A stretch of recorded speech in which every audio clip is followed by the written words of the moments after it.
it was designed for a few pieces, but they were never mounted.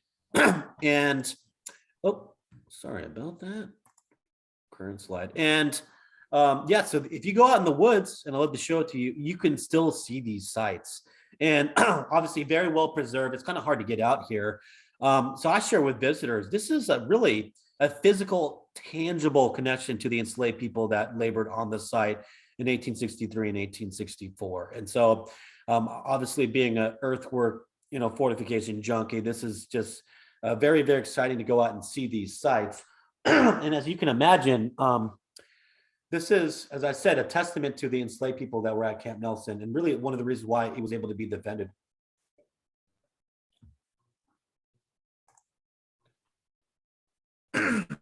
So, as I mentioned here, kind of this idea of unionism, and I've been kind of, attending lectures and you hear about the border states often during the Civil War, but I don't think people really understand how complex and how contested their allegiance to the United States really was. And by 1863, white Kentuckians were pretty fed up with the Lincoln administration, especially after the issue of the Emancipation Proclamation on January 1st, and because they knew. You might have been pressed enslaved people and our slaves in 1862, but we got paid for that. But even though the Emancipation Proclamation does not touch us, they knew that the momentum was building, because we do have accounts of enslaved men leaving Kentucky and enlisting with United States colored troops. I think the best example that I can think of is Gabriel Young, the father of Charles Young, third African American graduate of West Point. He just actually became a general officer. Let me say that again, General Charles Young, which I'm so proud to hear, of course. He was born in 1864. His father fled north, actually, and enlisted in Ohio with the 5th U.S. Colored Heavy Artillery. And so this is really, the breakdown will happen in 1860, beginning in late 1863, but by 1864, it's pretty much over. And so there's a lot of, unionists that are very upset with Lincoln and the War Department. They believe that they're going directly after the institution of slavery. And so, you're going to see a lot of officers resign. You're going to see a lot of politicians really kind of vouch for the Democrats. And, Kentucky is one of the states that actually votes for George McClellan in 1864. And so you see this really dramatic resistance to emancipation. And that's what you see here, really, with the enlistment of Black men in 1864.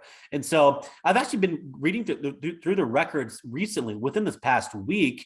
And, by January of 1864, the governor, and his name's Thomas Bramlett, he's a former general officer, by the way, the federal government's calling for quotas for more men. You got to fill these quotas. We need maybe 50,000 more volunteers, and we might have to start recruiting from the black populace. And Bramlett and all supporters are like, absolutely not.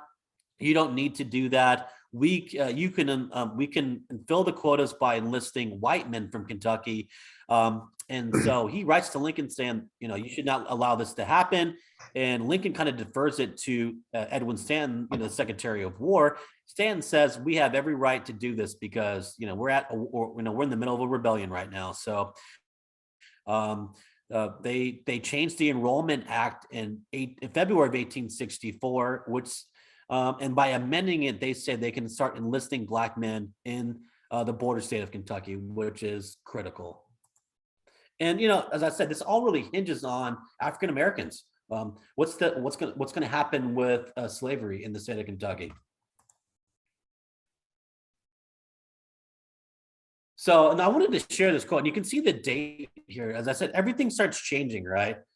And I'll allow you guys to read that real quick. It's this, as I said, everything changes with the U.S. Army or U.S. military enlisting Black men. You're going to get heavy resistance. You're going to get an increase, by the way, in major guerrilla warfare starting in 1864 throughout Kentucky. Obviously, resistance to the 13th Amendment, which was not ratified until 1976, believe it or not. And there's also this turn. The memory of the war has become very lost cause because of emancipation. Really starting in 65, as early as 1866, you're going to see this turn. And so, Bramlett's trying to resist this, but military necessity is calling for the recruitment of black men for the war effort, and it will happen shortly after. And I wanted to share this recruiting poster. We're still trying to find the origins of version of it. It's not the most clear, but I wanted to show one of the Army headquarters actually at Camp Nelson. So I want you all to look at that building, by the way. This was constructed at Camp Nelson. So think about all the wood and material that went into this construction. I mean, they had all these nice fences, they had these pathways, they had fountains in front of some of the buildings, right? I mean, U.S. Grant actually wanted the camp abandoned in 1864, and the reason why, and I actually don't think he was wrong about this. The U.S. military just still had a difficult time effectively moving men and supplies through this area, through Cumberland Gap, into East Tennessee, down to the Chattanooga area. So they still went with their roundabout way with Louisville and Nashville, Murfreesboro, all the way down to Chattanooga, right?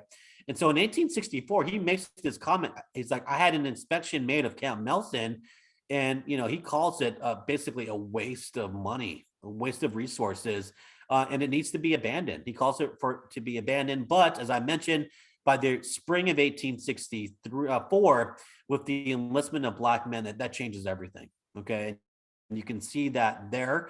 It's interesting. Obviously, the majority of the men will self-emancipate, but many of the men will actually get permission from their enslaver to enlist.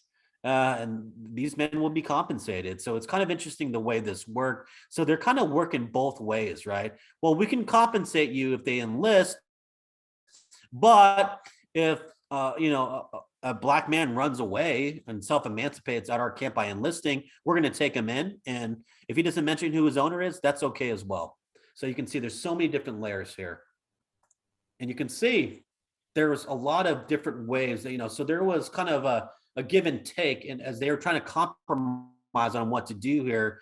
By early 63, I want to mention white Kentuckians, especially political leaders, realized that black enlistment was going to happen. Okay, but they try to control that. So first of all, the federal government had to compensate the slaveholders or the enslavers. And the second thing they said, they can't wear federal uniforms. And if they do, they have to train in another state. So that's the way they were trying to, try to play this system here. Obviously, by June of 1863, it did not matter. And the War Department issued these orders. It's going to happen now. And we're going to start enlisting them at Camp Nelson and at other sites throughout the state of Kentucky as well. So one of my favorite images, speaking of barracks, a little bit different than the ones we saw, behind me in Washington, D.C. This is either the 5th or 6th U.S. colored cav, which was organized at Camp Nelson. So starting in really June of 64 and through most of 1865, at least the summer of 1865, there's about 6,000 men that are actually recruited at Camp Nelson. The other 4,000, there's 10,000 total, will be organized at camps around the area and sent to Camp Nelson to organize with the units there. So just this is one of the barracks buildings. And so just an illustration of just how grand Camp Nelson was. And it really becomes kind of the heart of recruitment for much of central Kentucky. One of our famous images, of course. And there's going to be men from 3 different branches, actually, or 3 different units will be organized at Camp Nelson. I'll show that in a second, but I think a lot of people have seen the gentleman on the left, Samuel Trueheart. He served with the 5th United States Colored Cavalry. In the middle is Elijah P. Mars with the 12th U.S. Colored Heavy Artillery. He actually becomes the first president of Simmons College, a historically black college in Louisville, Kentucky, after the Civil War. And I think a lot of you might have seen the gentleman on the right, Peter Bruner, also served with the 12th U.S. Colored Heavy Artillery. He writes a memoir or a biography about his time in the Civil War. So it's a relatively short read. So I suggest you all get it, kind of understand his experience of being like an enslaved person, joining the U.S. military in central Kentucky. And so let's talk about the branches that were actually, this is a great map. And so this was actually taken from the county. And as I mentioned, the county, they built Camp Nelson, the museum. This is in the museum, by the way. And this shows a map of all the recruiting camps, USC recruiting camps in Kentucky, starting in really in 1864. So everything from west, obviously Kentucky, to central, mostly with Camp Nelson and Louisville, to the north with Covington. That makes me think about Gabriel Young as well. He must have bypassed Covington and just went straight across the Ohio River. He enlisted near Columbus. Obviously, Bowling Green, London to the east, and then like Louisa out to the southeast, and with London is to the east along the Virginia border is Louisa. So, but Camp Nelson will be the center of this. The one of the we believe the third largest USC2 recruitment center in the country, behind New Orleans, and then Camp William Penn in Pennsylvania. And I had to show you guys this, gents. That's how many black men enlist in the U.S. Army in Kentucky. 23,703. I mean, that's corps size. That's huge. A dramatic number. And over 10,000 of those men will be organized into units at Camp Nelson. So let's talk about the units that were at Camp Nelson here. These were the 8 regiments that were recruited here. I want you guys to take time to check that out. 114th, 116th USCT, which I'll talk about in more detail moving forward. 119th and 124th. Those were mostly like home guard type units that did garrison duty around parts of what they call the District of Kentucky, so central Kentucky. The 5th and 6th colored, I'm sorry, there's a typo there. It's supposed to be the 5th and 6th USCC colored cavalry, which is really rare, right? I mean, there was less than 10 colored cavalry regiments organized during the Civil War. And so the 5th and 6th were organized in 1864 at Camp Nelson. And then the 12th and 13th U.S. colored heavy artillery. And so those are the 6 regiments. And remember the 124th, by the way. And I want to share this story to you as we move towards the end of the program. So, I talked about the baptisms of fire here. There's Samuel Trueheart with Company E of the 5th U.S. Colored Cav. And they were recruited, August, September of 1864, and were literally thrown on saddles before the regiment was completely organized and sent to participate in the Saltville campaign in Western Virginia. And so the first battle will be October of 1864. As I said, these men had not even been fully organized. Can you imagine? They probably did not get that much training. These were organized, given infield rifles, by the way, and sent to the front. So at Saltville, they're going to fight dismounted. And actually, the superintendent and I we were part of this program at Appomattox a couple of weeks ago. We stopped by Saltville, and we saw the ground on which these men attacked. The 5th Colored Cav will bear the brunt of the fighting on October 2nd. As I said, dismounted with the infield rifles, and they'll be attacking the Confederate right, and will sustain pretty heavy casualties, as you can see there. 22 wounded, 22 killed, 37 wounded, and 533 missing. And there was some organized for the second Battle of Saltville. You'll see elements of the 6th Colored Cav as well. So 5th and 6th Colored Cav will be just a couple companies of the 6th, mostly the 5th. There was Confederate Salt Works there, and they ended up being a federal defeat. They ended up retreating from the field. But I think a lot of people have heard about this. The Confederate guerrilla Champ Ferguson actually goes to a hospital, which is in a college, a building nearby, and he murders wounded soldiers. And there's a lot of soldiers actually that are wounded on the battlefield that are killed the very next day. Confederates just go up and shoot them. And so as we know, one of the repercussions of Black enlistment is atrocities, and we're going to see this at Camp Nelson troops as well. And then another pretty horrific event, again involving the 5th Colored Cav, actually, and they were escorting cattle, I believe. Hold on again, I want to make sure I get this right. 900 head of cattle from Camp Nelson to Louisville, early 1865. There was a portion of the company in front of the cattle and one behind. They were ambushed in Shelby County, Kentucky, near Simpsonville, and they were whacked, basically bushwhacked. As I said, they were still carrying, a lot of them were carrying infield rifles, which were found event. Thankfully, it has been, it's a good point to mention. I forgot that many of these men had survived the massacre at Salto or were involved in the first action there. And there is a historic marker that talks about the Simpsonville massacre, and you can see the graves of some of the men to the right of the marker there.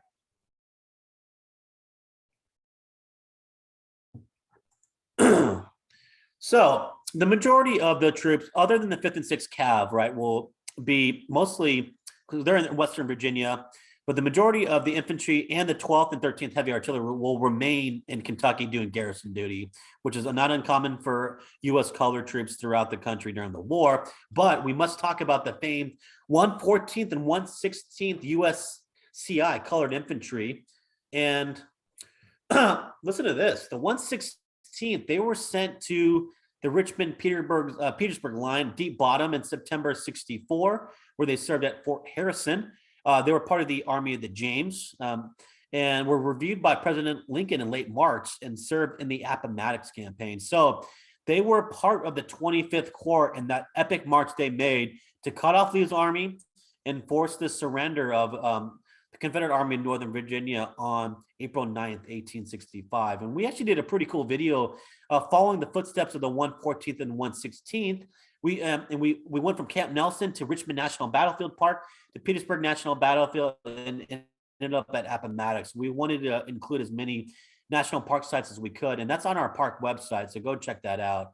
But they were everywhere. And so from Camp Nelson, can you believe that the majority of these men were enslaved, and within a year, they were able to see President Abraham Lincoln and be a part of the grand surrender of the Confederate Army.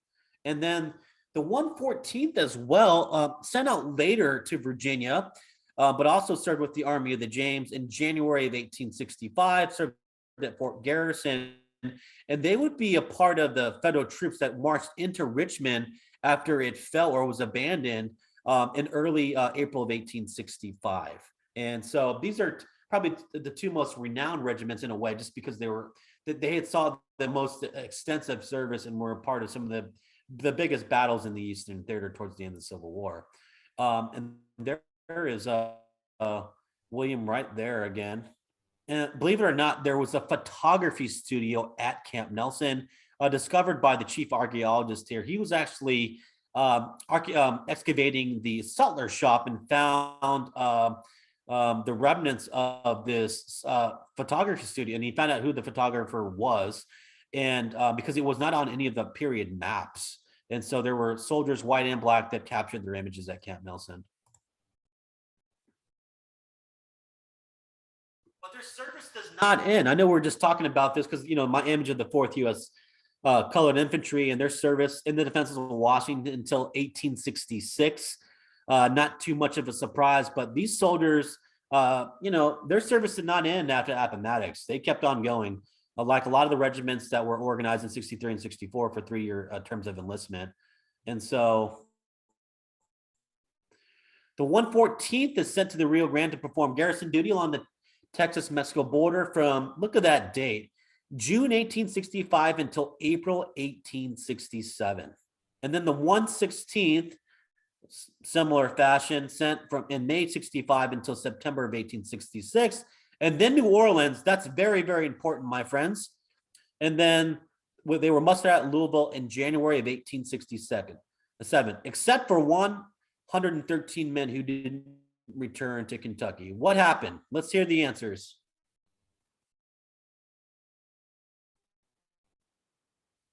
Yeah, anyone can turn on their mic and shout it out.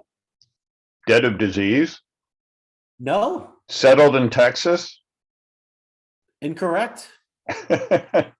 Somebody else will have to take a shot at it. Indeed.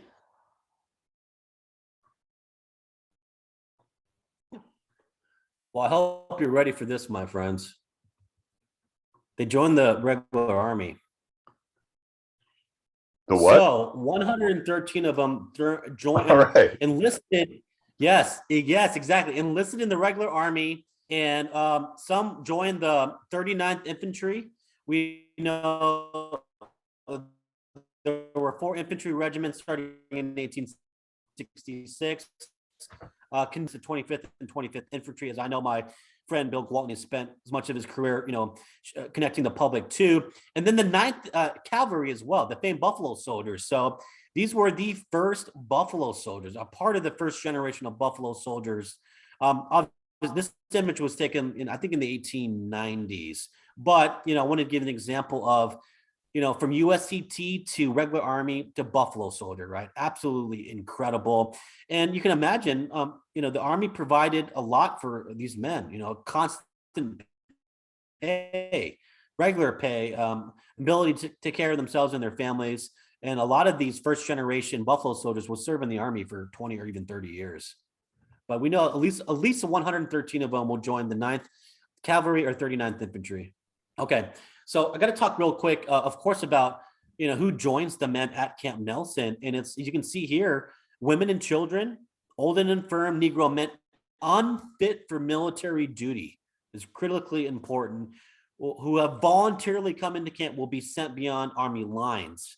And so we call these expulsions, and that's by order of the camp commandant, Brigadier General Speed. He's actually from the area. He's from Danville, Kentucky, which is south of the camp here.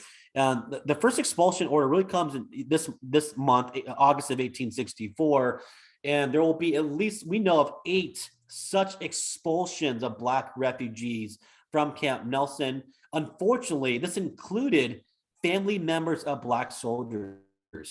And so one of the complications that we talk about here is, the men may have self-emancipated by enlisting with the Army. That status was not granted to their families. They were still considered, in many ways, fugitive slaves, right, in the state of Kentucky, or refugees. And so Speed Fry wanted to focus on military matters. There was a growing, humanitarian crisis at the camp. He didn't want to feed them.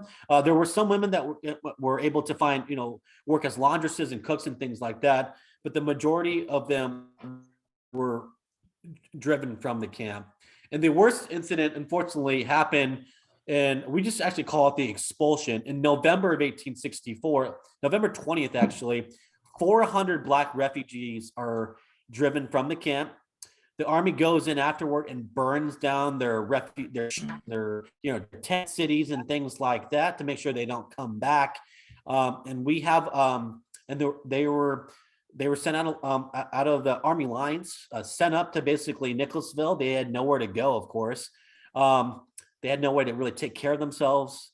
And, it was a horrific event. The order was actually quickly rescinded, but as a result, 102 souls perished because of their expulsion, including family members of USCT soldiers.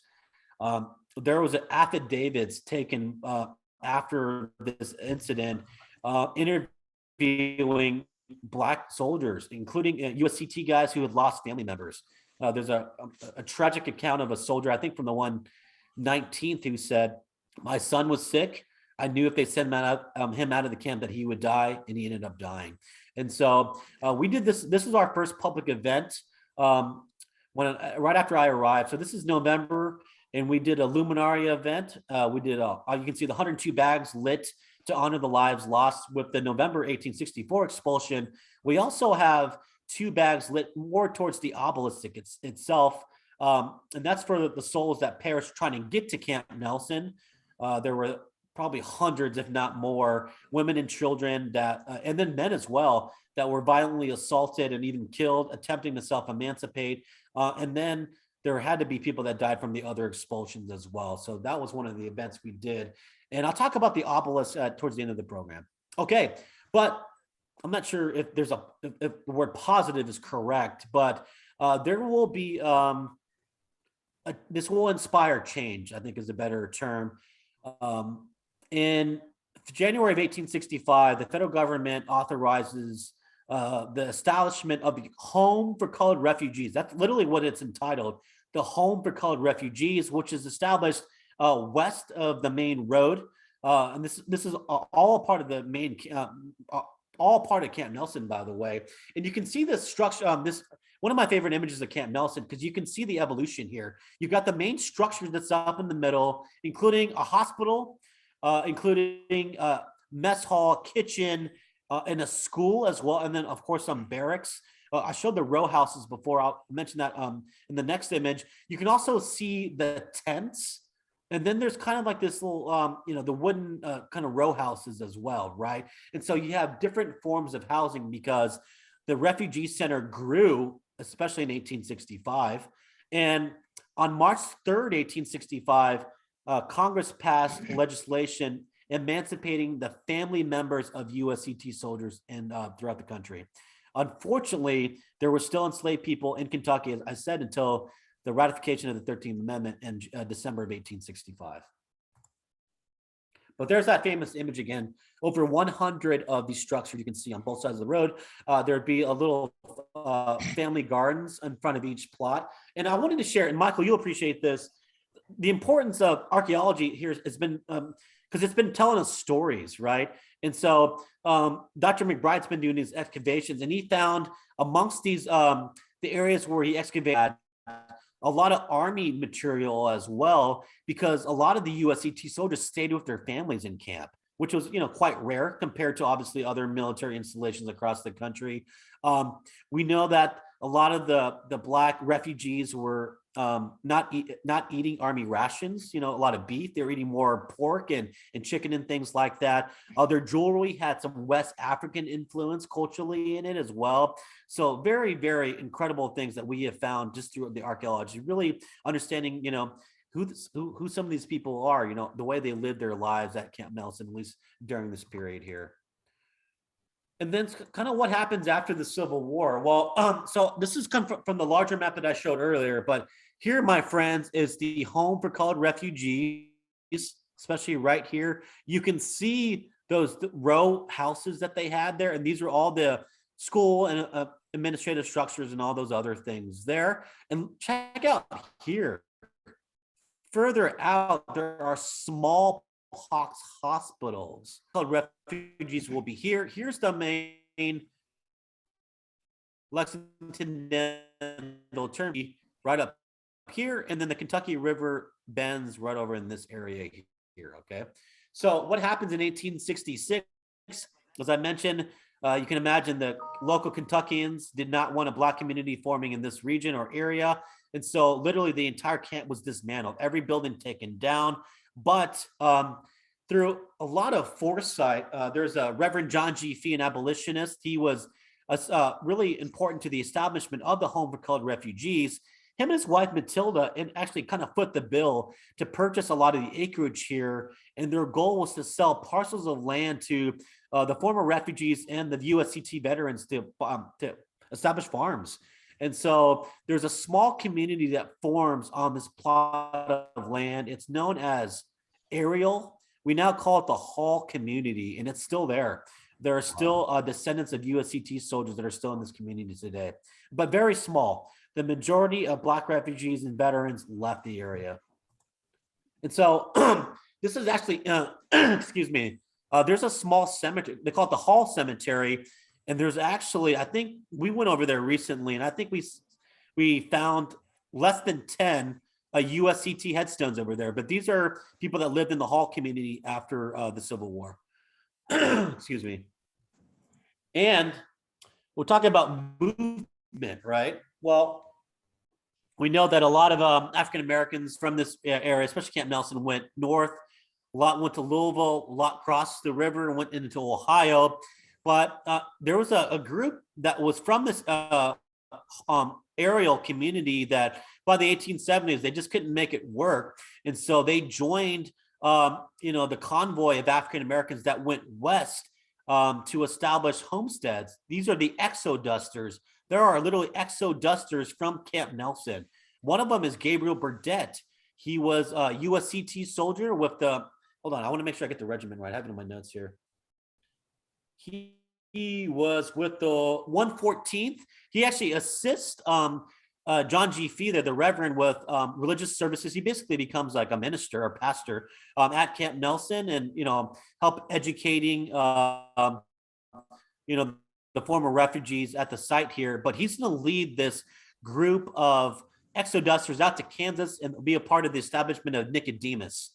that is now a National Park Service unit. And then I had to share this.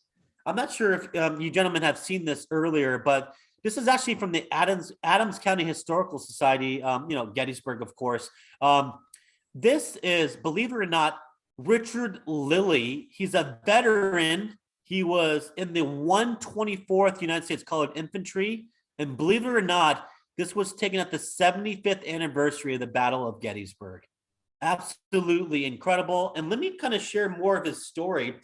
So he enlisted at the age of 16 on September 21st, 1864, and was detailed as a teamster for the quartermaster department at Camp Nelson, a very common, role for a lot of these kind of rear echelon troops. And the reason why I mentioned the 124th, they were an invalid regiment, and we're going through the records because I was talking to Dr. McBride. I'm like, I can't find much on the 124th, and he's like, they were an invalid regiment. I'm like, what do you mean? It's like, well, they're comprised of infirm men and young boys who were not, fit for active duty or could not enlist in the other regiments. But the reason why they organized them in the 124th is to protect them from, leaving camp and getting them assaulted or even killed. And so he enlisted at a very young age and will be at Gettysburg for the anniversary.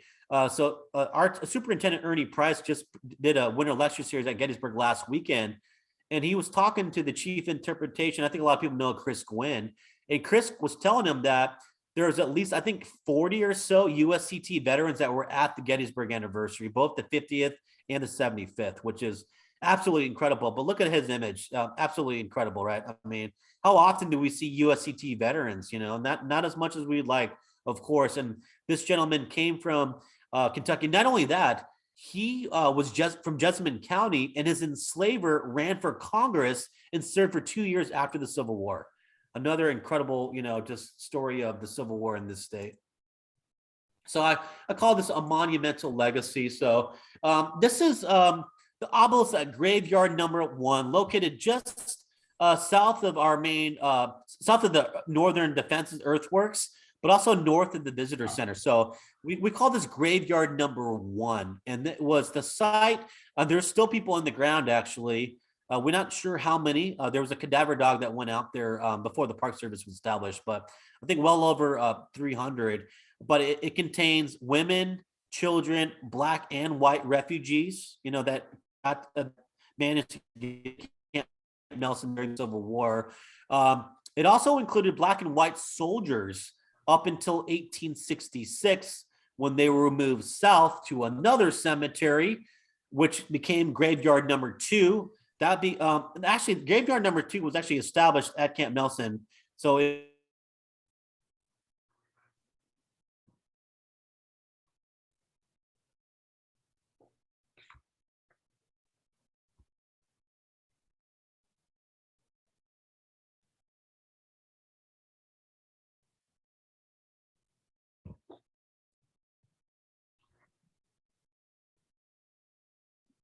Nelson, and also I think 2,200 U.S.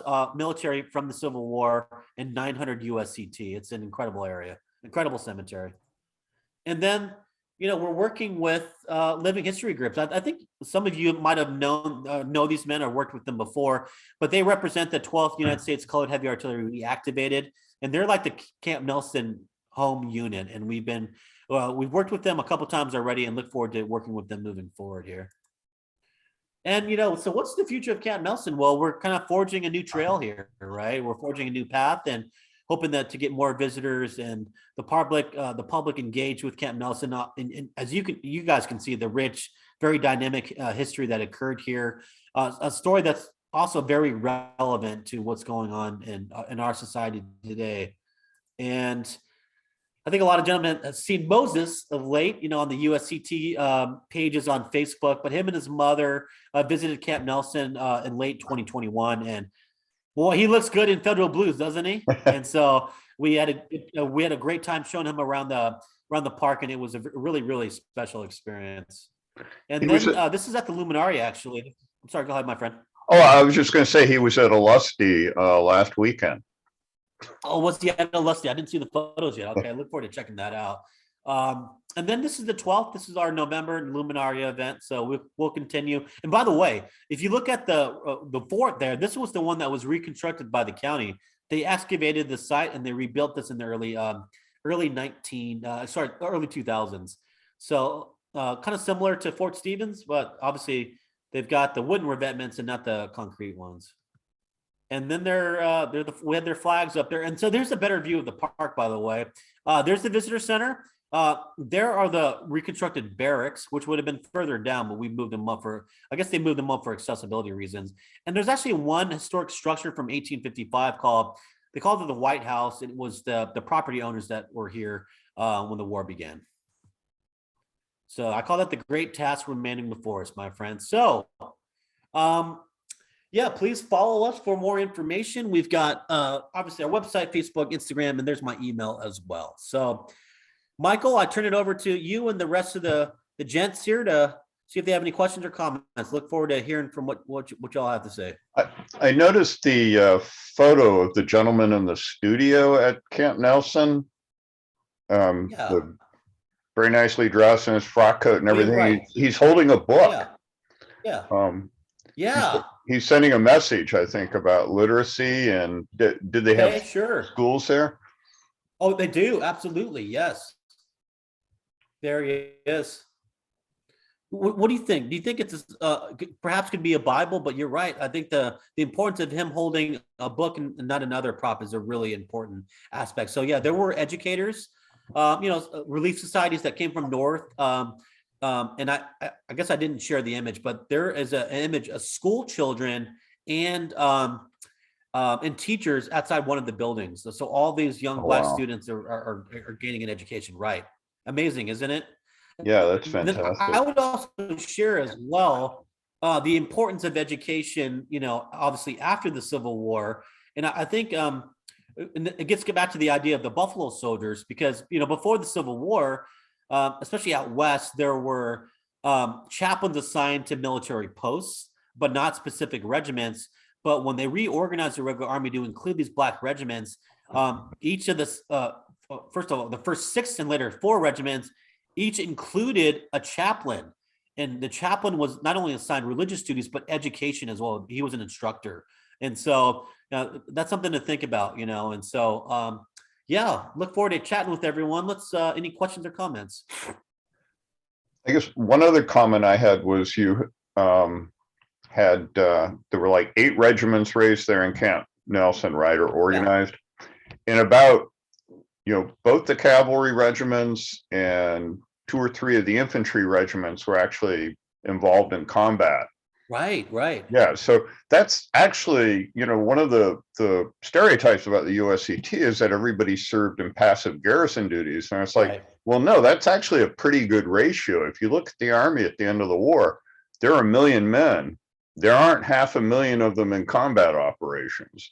Exactly. So, yeah. No, I think you make it a really great point about that. And yeah, we're fortunate. It's kind of cool to see how much combat these men actually saw. I mean, think about the 114th and 116th, how much of the country they saw, right?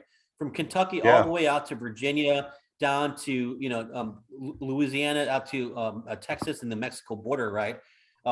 And so absolutely incredible. That's a great point. And I think Bill made a question. Hey, Steve, I want to remember that Kentucky provided more Black soldiers to the Union war effort than any other state. Can you guys confirm that? Hey, Bernie Seiler, hope you're doing well, sir. I don't know the number. I don't know. They're number 2, right behind Louisiana.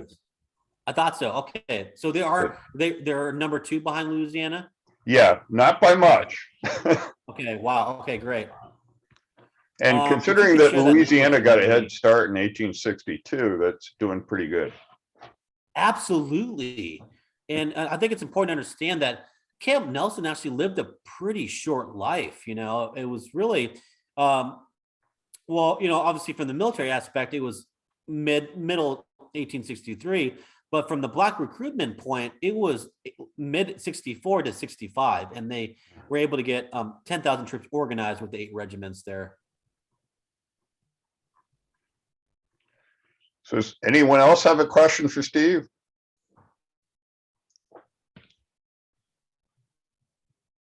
Steve, this is Mike Hinton, and yeah, great presentation. Thank you, sir. For me, some of the things you brought to light come full circle for me, because back in the early 90s, I was stationed out in San Angelo, Texas with the Air Force, and I got to go out to Fort Oh, Concho great. to participate with the Ninth Cav. Wow. And again, to hear their story, again, small thing, but really significant personally, to see the full circle and again, just as fascinating to SCTs. Absolutely. And I appreciate you sharing that, Mike. And it's actually interesting. Well, one of our interns is from Texas, and she went back to, Texas near Corpus Christi for like the holidays. And she went to a black cemetery and found buffalo soldiers there. Ninth Cav guys, actually. So it was, I think the full circle thing is critically important to talk about. And I know we mentioned Charles Young before. I mean, talk about as full circle as you can get in many ways, right? I mean, his father was enslaved. He joins the USCT. And I also think it's another great example of what happens after the war as well. People move on and they're trying to figure out this new life and freedom, right? And so, Gabriel and Arminta Young will take Charles to Ohio, and that's where they're going to raise their son at, right? But there was something about military service that really affected Gabriel Young. He enlisted actually in '65 with the 5th Colored U.S. Heavy Artillery. Was served at Vicksburg until 1866, so about 13 months. But the one image we have of Gabriel Young, he's wearing like a veteran's pin on his coat, right? Later in his life. And he's the one that really encouraged Charles to apply for admission to West Point, take the requirements. And then, when they announced the news at the beginning of Black History Month that at last, Charles Young was finally posthumously promoted to brigadier general in the regular U.S. Army, I immediately thought about his father. Can you imagine the things that his father had to endure and what that had to see in his life? Obviously, he was so proud, of Charles graduating from West Point and becoming a black officer. But it's kind of hard to imagine him even envisioning his father being this, and his son being a general officer at some point. It obviously took 100 years for that to happen. But I'd also mention as well, Mike, Charles Young mentored an entire generation of young black officers as well, right?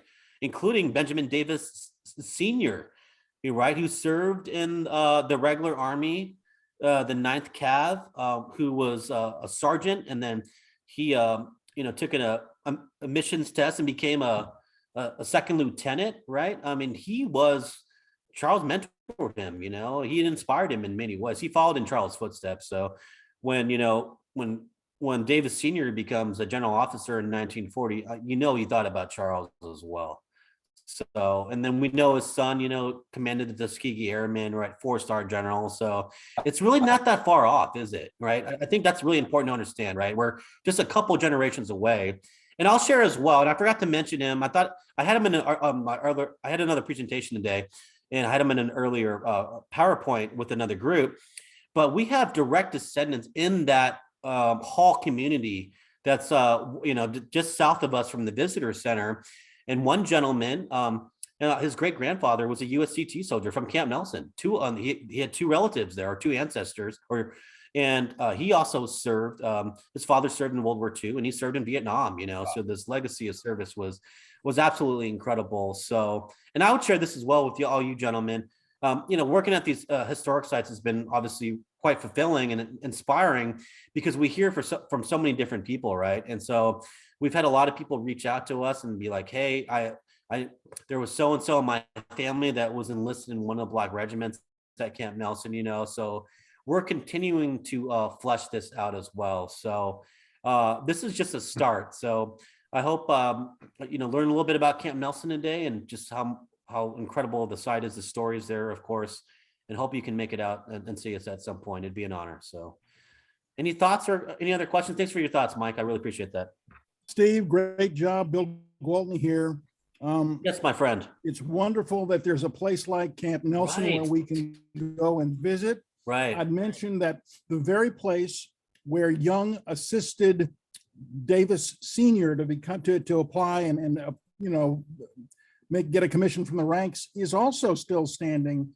Fort Robinson Right. State Park in western Nebraska. Right. And That's the right. original buildings are still there, including the first set of officers' quarters, which later became NCO quarters for Wow. Black NCOs in the 9th and later the 10th. Wow. Well, yeah, so Bill, I know obviously your deep connection with obviously National Park Service history, and we'd have Reconstruction era, right? That we'd have Medgar Evers, that we'd have, Camp Nelson, the Civil Rights, Selma, Montgomery, Yeah. all of these, the Freedom Riders, just imagine how, I mean, the fact that we're preserving and interpreting the sites is just so important. Obviously, these sites have been important for people for a long time, but it's the idea of the national significance, right? These are nationally significant sites. These mean so much to so many people. And Well, Steve, I'll share with, yeah, go ahead, my friend, please. Well, I was going to say that not only is that completely right, it comes at a very important time when American history in itself, and Black history in particular, is under attack. When I was fixing to leave the Park Service to go overseas for the American Battle Monuments Commission, somebody at my going away dinner said, "So Bill, what aspect of American history is not yet well represented?" And I said, Reconstruction. By the time I got back, there are multiple Right. sites connected to Reconstruction. I'm Right. tickled to death. Right. Now, there were certainly civil rights sites well before I made that move, but I'm just tickled to death. And yours fits in, and Reconstruction Sure. down in the Carolinas. And then, very good stuff. as I mentioned to everyone here, Camp Nelson was, taken down or dismantled in early 1866. And so there's a Reconstruction story as well, right? I mean, Reconstruction starts, depending where you're at, it could start as early as 63, 64, 65, but we have Reconstruction elements as well. So to kind of see where these Black soldiers and refugees went after the war is exciting as well.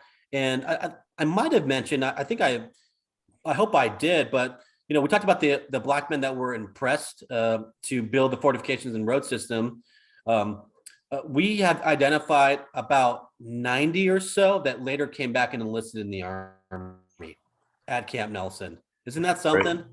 So Yeah. from an enslaved, impressed laborer to USCT soldier, it's absolutely incredible. So I will tell you this, Michael. I know we were talking about DC, and I know Bernie Seiler's up in the DC area.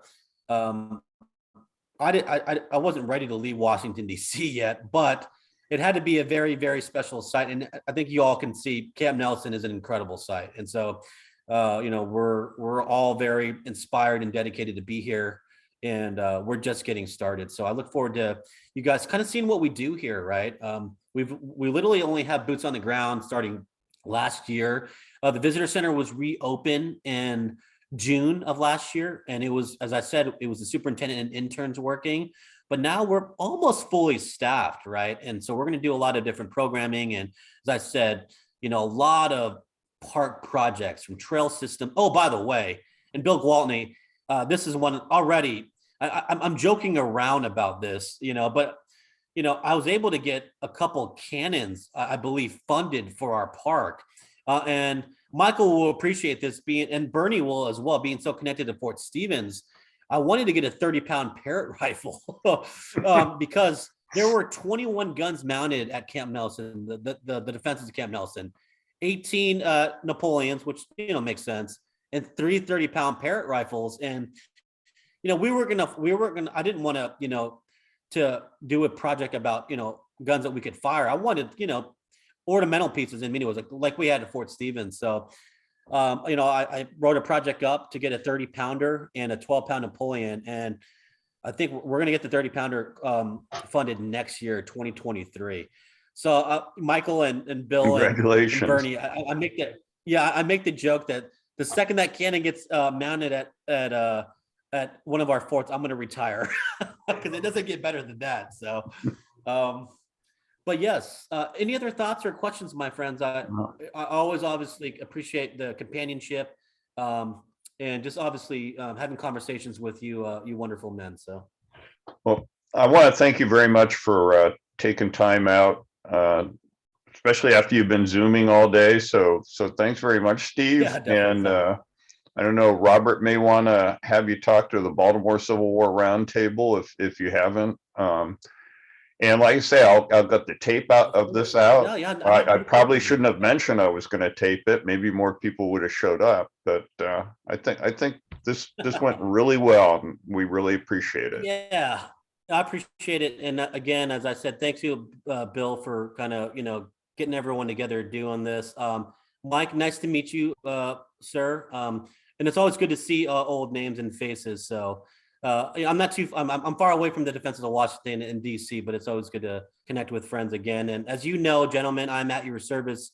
Anything you need, let me know. If you want someone to jump in and chat with some friends, or another roundtable and historic organization, whatever it may be, let me know. And of course, you guys are also historians and researchers. If you find anything about Camp Nelson troops or anything related, please, or even Kentucky related, please send it my way. And we'd love to, have it in our records and share it with my staff and things like that. So thanks, guys. I appreciate y'all. Thank you. Good night, everyone. Take care. Take care.